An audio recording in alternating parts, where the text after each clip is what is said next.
estudiantes! ¡Estos somos!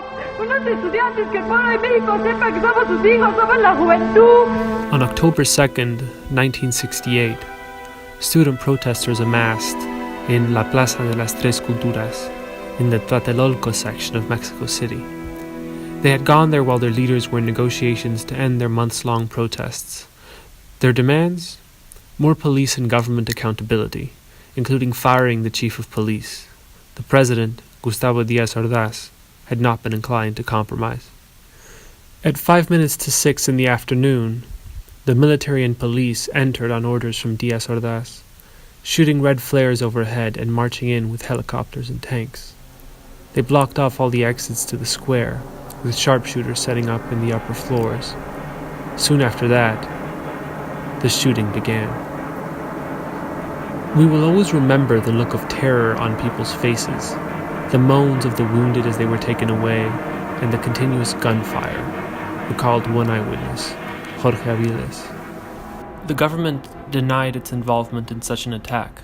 According to CIA documents at the time, they not only tried to accuse communists and anarchists of the massacre, but also planted agents among the students and had them accuse members of the opposition party of orchestrating the attack.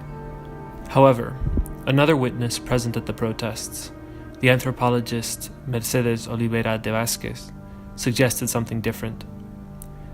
As for the supposed sharpshooters, I can assure you, because those of us who were there saw it with our own eyes and know it's true beyond the shadow of a doubt, that the sharpshooters were agents playing their part in the government's plan.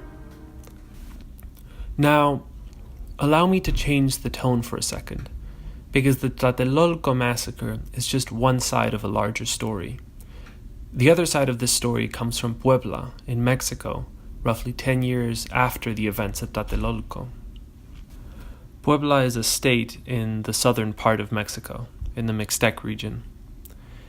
It's a traditionally more agrarian part of Mexico, with many of its inhabitants' livelihoods dependent on the agrarian economy. In the early 1980s, Puebla experienced a severe economic decline.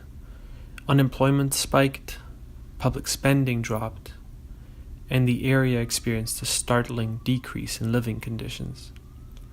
Maria de Gloria Marroni, in her essay on the culture of migratory networks, makes the argument that the reason Puebla faced such an intense economic downturn had to do with the way property was being divided by the government. Rural property had been divided into fragmentary fields, and thousands of peasants barely eked out a living on tiny plots whose productivity had already been eroded by the overexploitation of resources.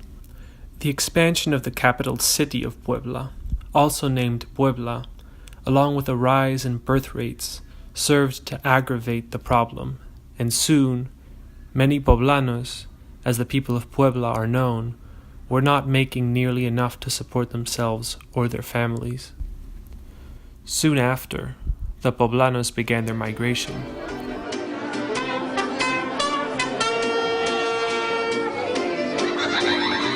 Puebla, York, suelo mexicano. Most of them came to New York City, as there was already a small group of Poblanos that had been migrating to the city since 1945. The story of Puebla and the story of Tlatelolco carry the same underlying problem: government failure. The economic decline of the sort seen in Puebla was ultimately the result of poor government policies. Not only that, but the mass migration from Puebla reflects a lack of faith. Not only were the Poblanos suffering, but they did not have faith in their government to change their circumstances.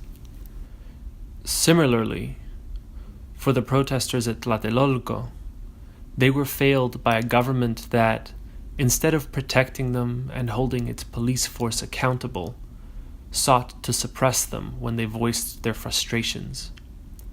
It was a government that had no interest in serving its people. Instead, it sought to pursue its own agenda despite them.